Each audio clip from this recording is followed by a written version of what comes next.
What's up, Laker Nation? It's your boy DTLF with the post game, man. Unfortunately, this is not going to be a happy one, as the Lakers drop the second straight game where we give up more than 130 points. It's horrible, man. It's the tale of two basketball teams right now. Every given night, you just don't know what Lakers basketball team is going to show up. But tonight was a culmination of things. From the very beginning, we started this game off very, very horribly. It was a precedent for what was going to be things to come. We never even got the lead in the whole game. Our defense is not even trying anymore, and I don't understand why. We have good defenders in the starting lineup, yet they're gambling. They're not rotating or paying attention to their own players, and Brook Lopez and KCP are just an atrocity. We never recovered from that horrible, bad quarter. We had little spurts here and there, but we never recovered from that horrible first quarter where we gave up dang near 50 points. That was too embarrassing, man. And the reffing was atrocious.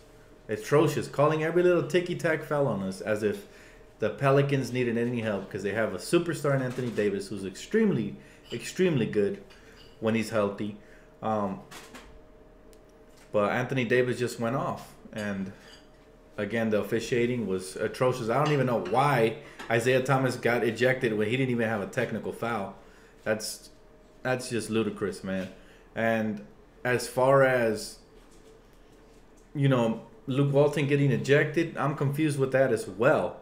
You would think that he needs a technical foul as well, right, to get ejected. Why are people just getting ejected right off the bat?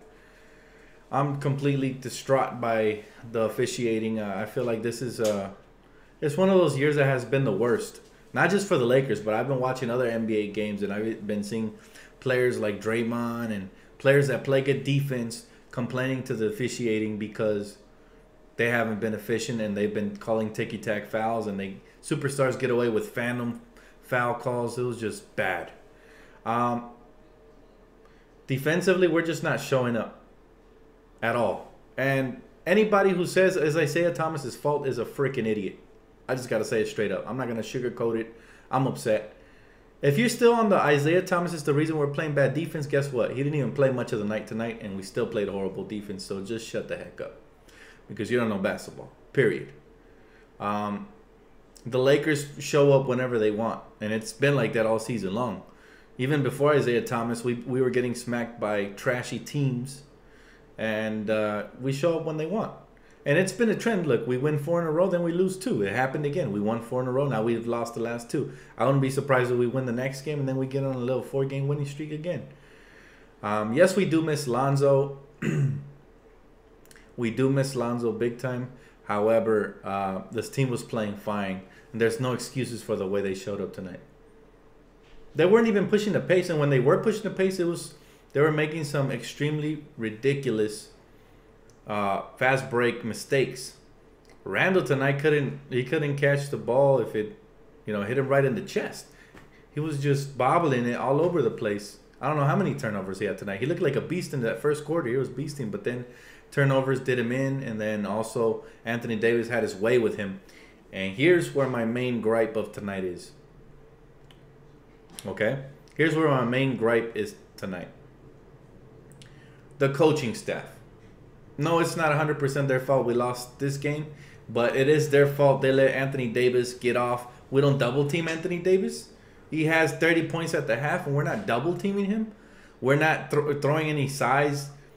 I get it. We traded Larry Nance. We lost that defensive versatility, but we still have some guys we could throw out there to make it a little bit harder for Anthony Davis. At least a bruiser. Throw out Thomas Bryant. Throw out Ivica Zubac. Make it a little bit harder. This guy was having his way all over Randall, and this is what upsets me about this coaching staff. To me, at times, excuse my language, but they seem retarded.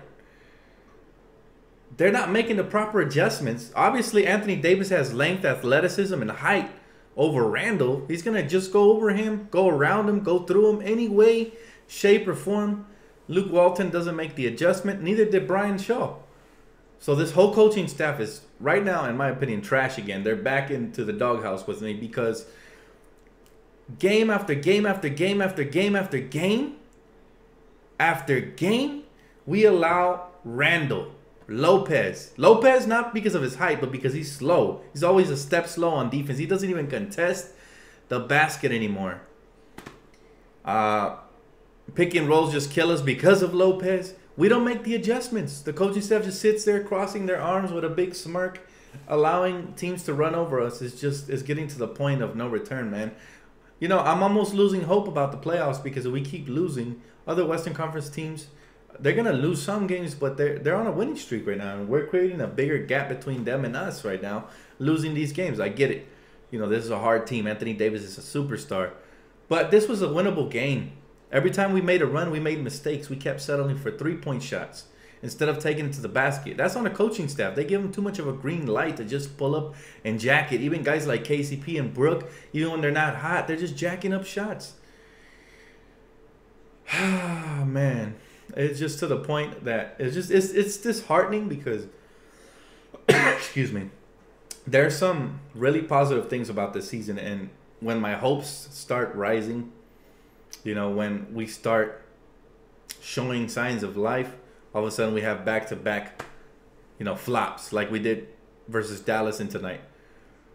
You know, and there's no excuses. People try to scapegoat. They said Isiah Thomas was the reason that we lost the first game so bad. Oh, yeah, what's your reason now?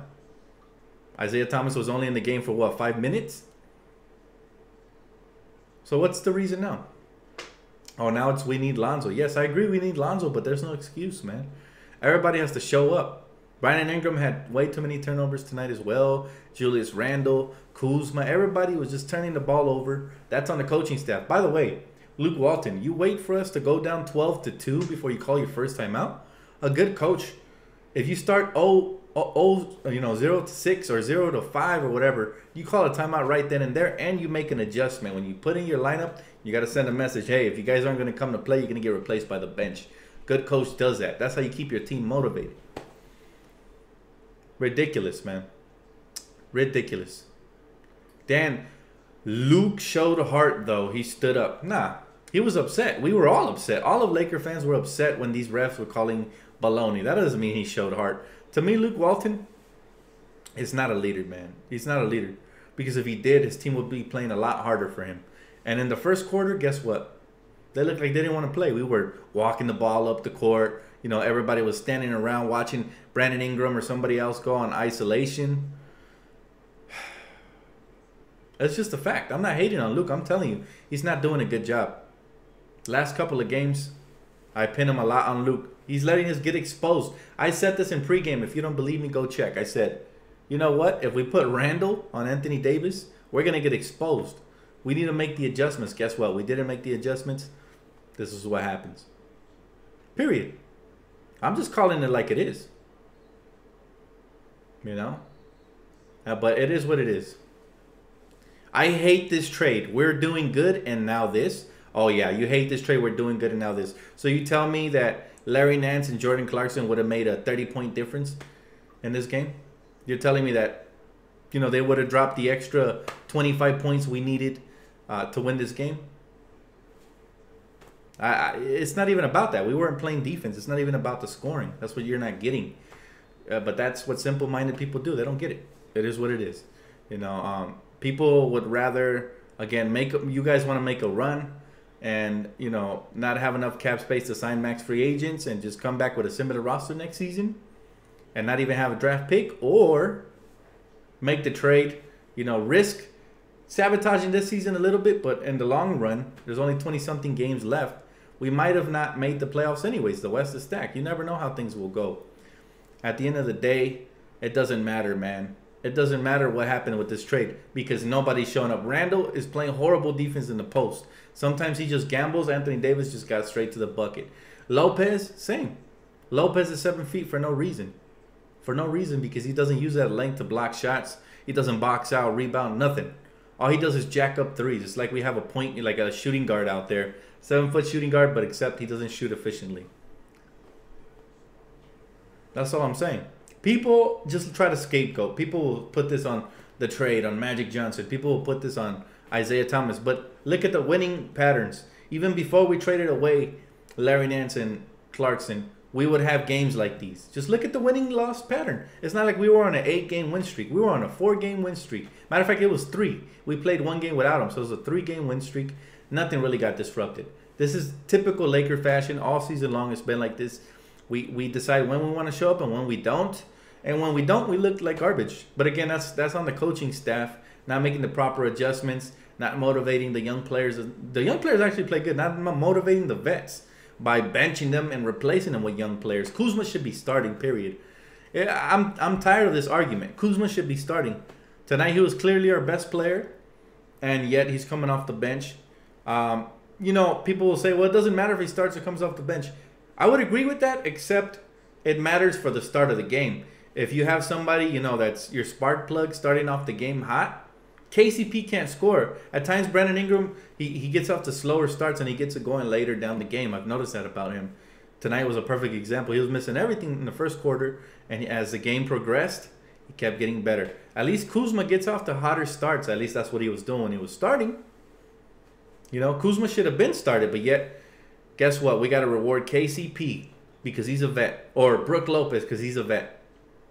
The Lakers are undefeated when Brook Lopez is on the bench by coach's decision. So we lost this game since the start of the game when we went down by like 19 points, 20 points, and we were never able to muster up the comeback. We played in spurts. We would start coming back, but all of a sudden, boom, the refs would, you know, intervene, or boom, Anthony Davis would get hot, or even at the end, you know, Nikolai Mirotic got hot. So that's the end of the story. I mean, we can put a pin in on one thing, but it's multitude of things. Tonight, it was the first bad quarter, all right, where we gave up like 40-something points. It was poor coaching because they didn't make the adjustments and let Anthony Davis have a field day. It was bad reffing. Okay? It was a culmination of things tonight. Period.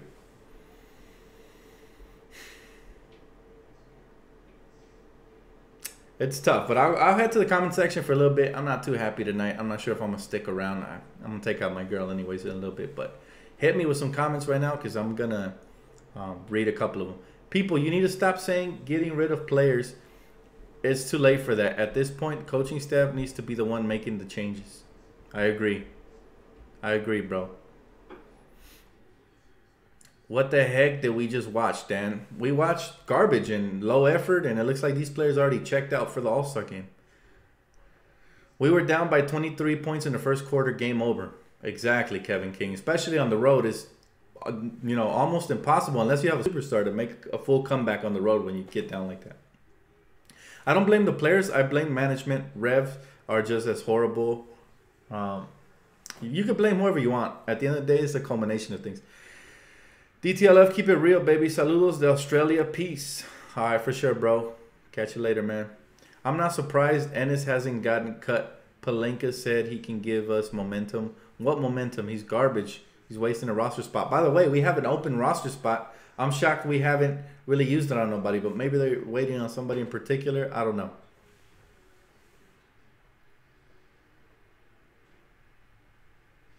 Brook wants to get re-signed. Heck no. Yeah, no. Brook Lopez, I don't even want him for free.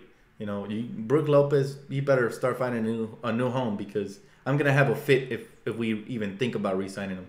A real center like DeAndre Jordan is what we need. I'm not sure about that. We do need some rim protection and rebounding, I agree. But DeAndre Jordan would be an offensive liability. But I get it. It would definitely patch up something we desperately need. So I'll give you that for now. KCP is trash, Dan. Yes, he's extremely horrible. And I was tweeting earlier in the game. I said, I don't wish injury upon nobody. But probably right now, the only thing that would save our season is if KCP and or Brook Lopez went down with a minor injury and we're out for an extended period of time. That might be it. Because those two guys are single-handedly making sure we don't make it into the postseason. All right? Because they don't rebound. All right? They're just there. And they jacking up too many shots. They play like trash because they're overpaid. And also, I feel like now they're comfortable. They were playing better before the trade deadline. And now that we didn't trade or move any of their contracts, I feel like they're comfortable now. And so they don't care anymore. They're just playing. It sucks. Our defense is killing us. How could we fix it? How about we start with mismatches? If we're getting, you know, destroyed inside, we got to make proper rotation adjustments or at least give something else a shot. Randall was getting eaten alive by Anthony Davis. Why not throw out a bigger body like Zubac? Sure, you know, Anthony Davis can kill him from the outside. I get that. But I'd rather take my chances Anthony Davis shooting shots that are contested than going inside and just, you know, dominating inside, period. But that's just me. I like to make guys work. All right, I got that old school basketball mentality. I don't like giving up easy stuff inside. They get their rhythm going. Now all of a sudden they're hitting fadeaways, wide open 3-point shots. Everything's going for Anthony Davis because they get their rhythm inside first. So, but that's just me again. That's what I would do if I was the coaching staff. I throw different people at him and double team him and just make him, you know, make him into a facilitator instead of a scorer. Take him out of his element, or just make it harder for him, man. It's tough. Should have traded for DeAndre Jordan. Nah, they probably would have asked for too much. The coaches do not make any adjustments. Shaking my head. I agree, Kevin King. It's really frustrating. That's the thing that has me frustrated the most. Don't bring none of these people back except for the young core.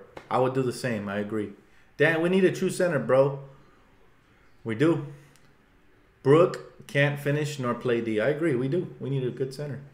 Dan, let's draft a center and have Kareem Abdul-Jabbar teach him. That would be great. Anything. As long as they, you know, rim protect and box out, I'd be happy. DeMarcus Cousins. Well, he's injured, so I'm not sure about that. We ain't going to the playoffs. The other teams are too hot right now. It's starting to look that way, Matt. I don't want to say it, but it is starting to look that way. The Lakers are you know, deciding to drop the ball at the wrong time. Perfect. Personally. Randall should not be playing center. Tell that to Luke Walton, who believes we're still the Golden State Warriors. All he has to do is jack up 3 balls and play small ball even when you get exposed inside. So, Dan, who would you keep? The young core, and depending on how Isiah Thomas plays, maybe him if he signs a mid-level exception, but it depends. What's up, Combat Sports Talk? How you doing, bro? Not having a good night, man. This team they're starting to just implode, and it's horrible, man. We needed to get some momentum going into All-Star break. That way we come out, you know, energized. Tomorrow's our last chance to get some momentum here to try to make a run at the postseason. But right now it's not looking too good, man. These other teams are balling. The Clippers continue to win. It's not looking good for us at this point. We went on a nice little run, but it looks like we're running out of juice. So Julius Randle is taking a beating down low. Yeah, man. And the problem is Brooke doesn't even come as a secondary defender to try to help him block some shots down low. He's not mobile. He's like a dinosaur out there. He's so slow. You know, he gets beat on pick and rolls, backdoors, lobs, everything. So it's just horrible, man. I don't want us to regress. Me neither. But, you know, a lot of it, again, it has to do with the rotations. I don't feel like Josh Hart and KCP should be out there. I feel like it should be Kuzma at the 3. It should be Brandon Ingram at the point guard, Josh Hart at the 2.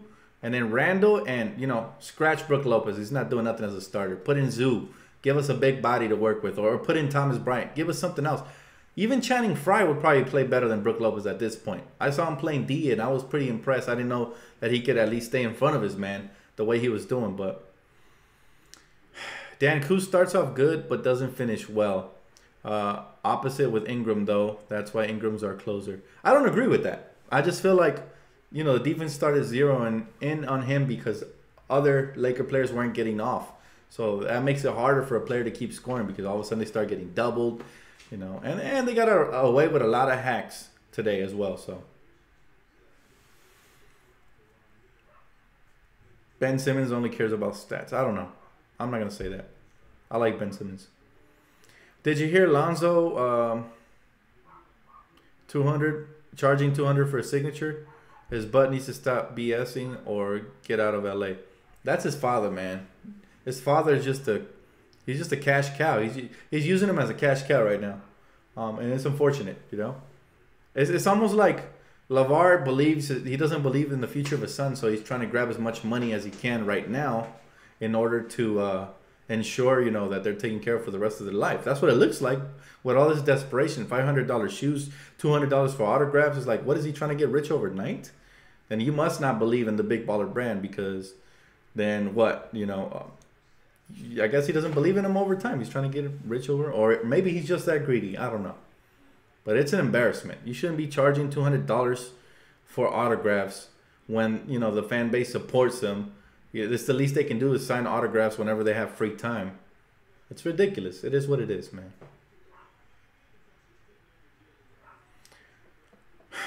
Why would we be in a point when we need to choose Ingram over Kuzma? Nah, they're both gonna be fine for us. We don't need to choose one over another.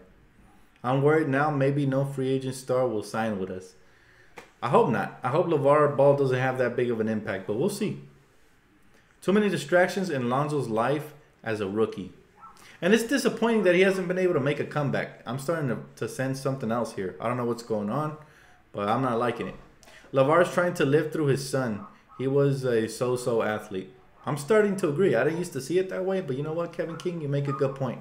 It does look like he's trying to live vicariously through them. And that's disappointing. As a parent, you just got to get out of your children's ways. Where are you taking your girl out? We were going to go to the movies tonight. We already did something nice for each other. You can check it out on Instagram. But yeah, we were going to go to the movies. I'm going to check right now if she's ready. Ingram is our franchise player. You know what? Right now we got a couple of them. We can't say one is specifically, but everything depends on how Lonzo reacts to all this stuff, you know. But I believe Lonzo's special as well. Some people don't want to see it that way. It is what it is. We all have our opinions, but that's not my dog, man. That's the neighbor's dog. I live in an apartment complex. You can hear everything over here, man. Yeah, my dog is much louder than that. Ingram, Kuzma, and Hart are ballers, no doubt. Yeah, and I believe Lonzo's right there with him. I think Lopez's stock has fallen so much he will only get a mid-level exception. Even at that, I wouldn't want him. Because he's just... Whenever he's on the court, he gets exposed and he doesn't give us enough offensively. Or enough production on the rebounds, nothing. Win or lose tomorrow? You know, looking at the...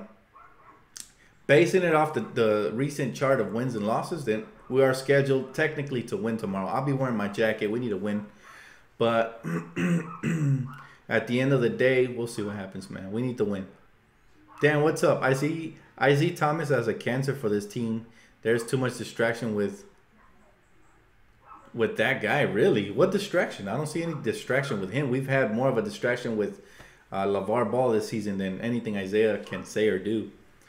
I feel like some people just like to find scapegoats, so I'm not going to say much. I addressed people that are hating on Isiah Thomas earlier in the video. You can always rewind it, man. Keep Randall? That's up to Magic and Rob. At this point, I don't know. Depends on how free agency goes. It looks like Lonzo doesn't want to come back. He's not even working hard towards coming back. He's close to coming back. I just think the Lakers are being overprotected with him. Dan, what movie are you going to go see tonight? Well, I was hoping to see Black Panther, but it's not out yet. So, I don't know. Whatever my baby girl wants to see, she deserves it. So, whatever.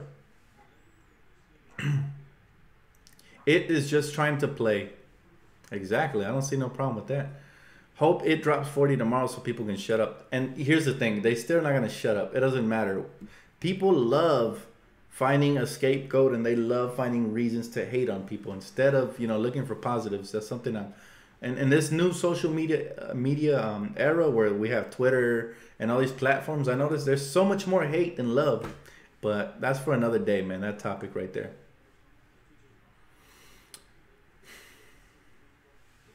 Pretty sure he said he will come back for the game after the All-Star break. Yeah.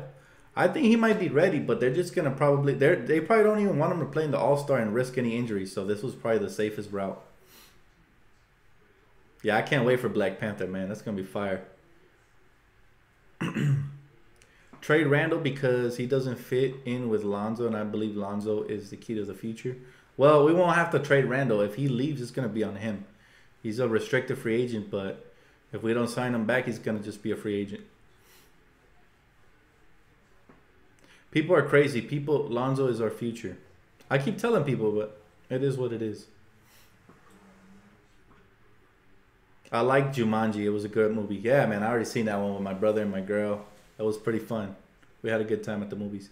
I like Randall, but he is so one-dimensional. Problem I have with Randall is he's starting to get sloppy again. Like, he's starting to do a drop step in the paint on a triple team and losing the ball, and it's costing us in transition, and it's just. I wish we could get rid of the sloppiness and just play smart basketball where we make every possession count, San Antonio style. If we played like that, we would win so many more games. Here's the truth. The trade was bad for the current season, but only time will tell if it works out in the future, and if it doesn't, then it was a bad trade overall. No, I don't believe this trade was even bad for the current season, because for me, the current season still goes into the off season, and to me, the season's not over till the next season begins, which is next year. So this trade is going to impact free agency in July, and that's still part of this season to me. And it's going to impact, the draft. We might have a mid to high pick, so there's no problem, man. Seriously, people are just overreacting. Isiah Thomas has literally played one game and like a part of the quarter of the second game, so you can't even say that. And by the way, he looked decent in his first game, so it was all good other than the 6 turnovers, which by the way will minimize once he learns the offense. Tonight he slipped a couple of times, but it looked like there was a wet spot on the floor. I seen the referees trying to clean it off. But again, if you want to be a nitpicking type of person, then you're gonna look at that and say, oh, he's so sloppy, he was falling all over the place, blah blah blah. At the end of the day, like I said, people are gonna hate. Let it go. Let them hate. Let them hate all they want. But these are the same people that were hating on Brandon Ingram when the season started, calling him a bust. Okay, these are the same people that are now currently hating on Alonzo Ball, saying he's not a part of the future. Some people they just love hating, man. And you know what? If it makes them feel better, go for it. But at the end of the day, for me, it comes in one ear and out the other, because I know basketball, and your hate is not going to change my opinion towards certain players. I know Isiah Thomas is a hooper, at least offensively. I know Lonzo Ball has the ability to be a franchise-changing type piece if he focuses on basketball and his father, gets out of his way. That's a big if now. So that's why I support any of Magic Johnson's decisions. But, again, this trade, I'm not worried about it. Like I said, anything Isiah Thomas and Channing Frye give is a bonus. The main trade was to clear cap, to give us flexibility, and to land a draft pick. I'm only going to say this one more time because I'm tired of addressing it. If you want to hate on that, that's up to you. But that's being very short-sighted. That's you only worried about the rest of this season instead of our future. So that's just me.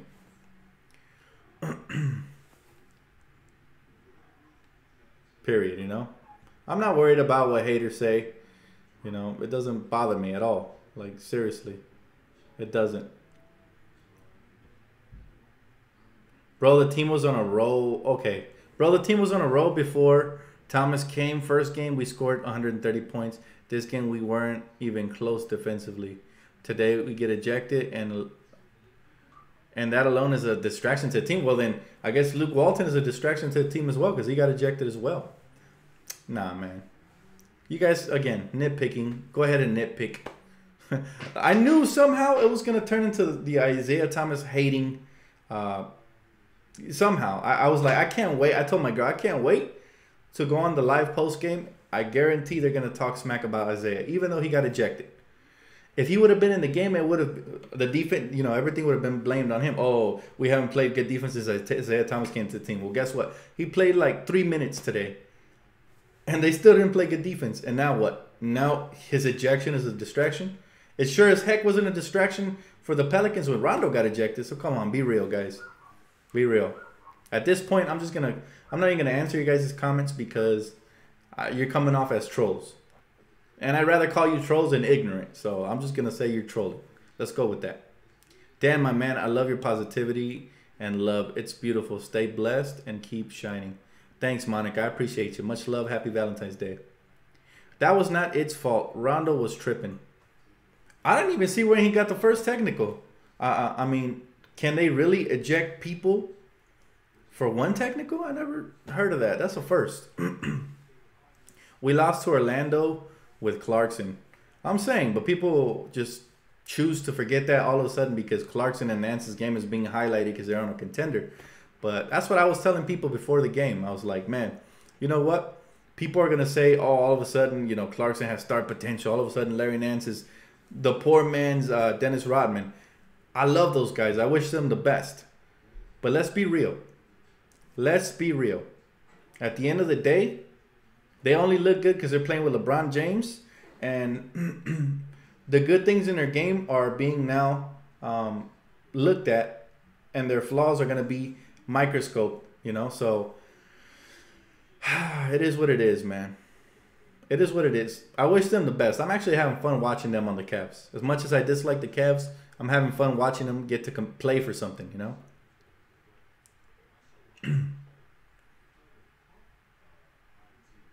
Dan is a huge fan of it. Yeah, I am. There's nothing wrong with that. I'm a fan of Isiah Thomas. He balls. I mean, for a 5'8" guy, why would you hate on it? 5'8" guy is making a living in the NBA. There's nothing to hate. Dan, everyone hates. You hate on Brooke, KCP, and Luke, even though I agree with you on what you say about them. I'm not hating on them. Hating on them would be like, they don't deserve to play basketball. They should be in the G League. That's hate. Me not wanting them on my team because they don't fit and because they don't bring the same kind of intensity that they brought previously, that's hate. You know, that's not hate. At the end of the day, it is what it is, man. Like I said, if that's your opinion of me, so be it.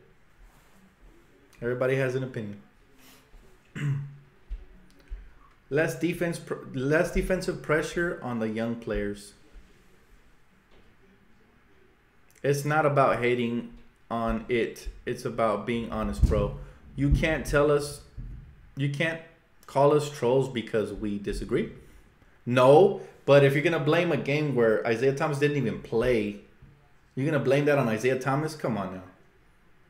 I won't call you trolls, but then I'll tell you exactly what my mind is saying. I mean, that's ignorance. And ignorance is bliss. You know what that means? Let me explain it to you. That means that you're happy being ignorant.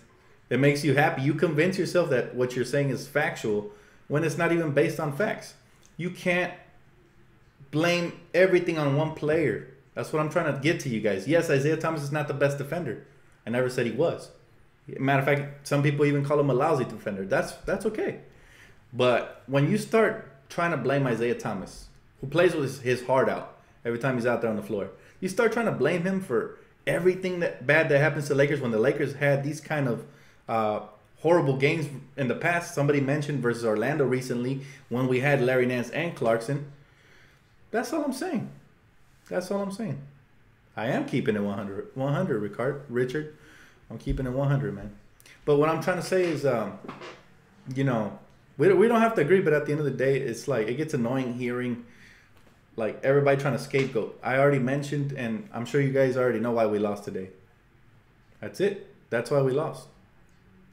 It has nothing to do with one player in particular. It's a group effort. It's a team effort. It's coaching staff. It's poor reffing. It's Anthony Davis going all out. It's a culmination of things. These guys don't know about basketball. Don't pay them any mind. I just try to respond, man, because I want them to understand. That's why I'm here. I'm here to educate people that believe that it's one person's fault. It's not. You know, it's never one person's fault. You want to call somebody trash? You know, you'd be better justified calling Brook Lopez trash the way he's playing recently, because this is not how he played in Brooklyn. Period. This is not the way he played in Brooklyn. Yes, he didn't rebound and he was never the best defender, but at least he was in the post. You know, he was making stuff happen. Same thing with KCP. All of a sudden, he's trying to earn a bigger contract, so he thinks jacking up shots is the key. Well, teams are going to look at him and think he has what? Low basketball IQ. They're going to think he's selfish. So this is not the way. But it is what it is.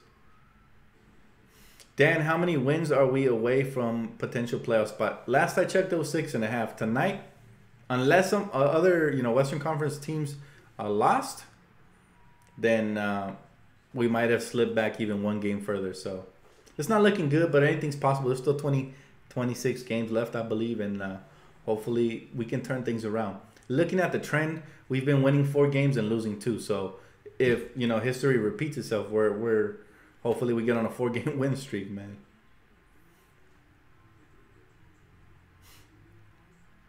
Maybe it's just Luke Walton's system that makes people look bad. Maybe so. I agree. However, I feel like no matter what the system is, you should still always try to play your game. I mean, there's players that ignore the system completely and they still have successful seasons. So we need so much help to get in. Yeah, but hopefully the schedule starts changing in our favor. I'm not going to lose faith. Tonight was pretty close. Very disappointed with what I saw tonight. You know, I hope I didn't ruin my girl's Valentine's night with all that yelling and stuff I was doing at the refs and at the TV. But it was frustrating, man. At times I feel like breaking the controller. And I'm a calm dude. It takes a lot to get me riled. However, tonight was a good example of that. So, Dan, are you going to watch 50 Shades Freed? I don't even know what that is, bro. Probably not. If I don't know what it is, I'm not going to watch it. Dan, teams are 6-8 in the West are tied. So we are officially 7.5 games back from the 6th. Yeah, that's tough. That's really tough. The effort has nothing to do with Luke. It has a little bit to do with him. I'll say that. Luke to me, doesn't reward high effort and energy. Instead, he goes with veterans, and that's a problem with me. If he did reward high effort, then you'd have guys like Brook Lopez playing harder because they would have lost their rotation spot. And he shows flashes of this, but that bothers me. You know, because these flashes aren't consistent. Like when he benched Brook Lopez came back and started playing with a purpose. And then, what happened? What happened? Right? All of a sudden he starts him and you know, we get past the trade deadline. The last couple of games have been bad from him. And I noticed this, when KCP and our Brook are both horrible, we don't win, guys. It's tough. We need help from our vets. Our young players can't carry this team yet. They're not that good yet. We got a Spurs fan. Man, are you as old as the Spurs? I don't even know how to block anymore, man. They honestly, they switched this up, so I'm not even going to block. I'm just not going to pay people any mind. Let them talk smack. Dan, Corey needs to get more time. What do you think? Corey Brewer's streaky, man. Sometimes he plays good, sometimes he plays bad, but his defense is always consistent, so that's the only thing I appreciate about him. Please, can we trade KCP? That's what we need a little bit. We can't trade him. Trade deadline is over, and he's going to be a free agent at the end of the season. So we got about 26 more games to, you know, endure of them, you know, like around 26 more games, more or less.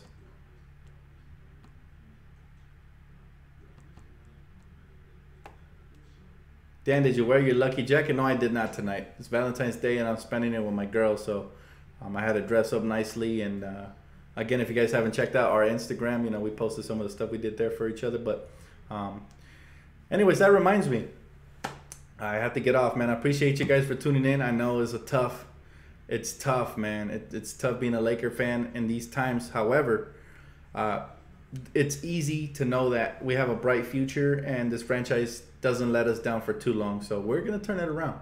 You know, Laker fans, it's tough, but it's not that tough. We're spoiled. As Laker fans, we're spoiled. So at the end of the day, don't even worry about it, guys. You know, light at the end of the tunnel.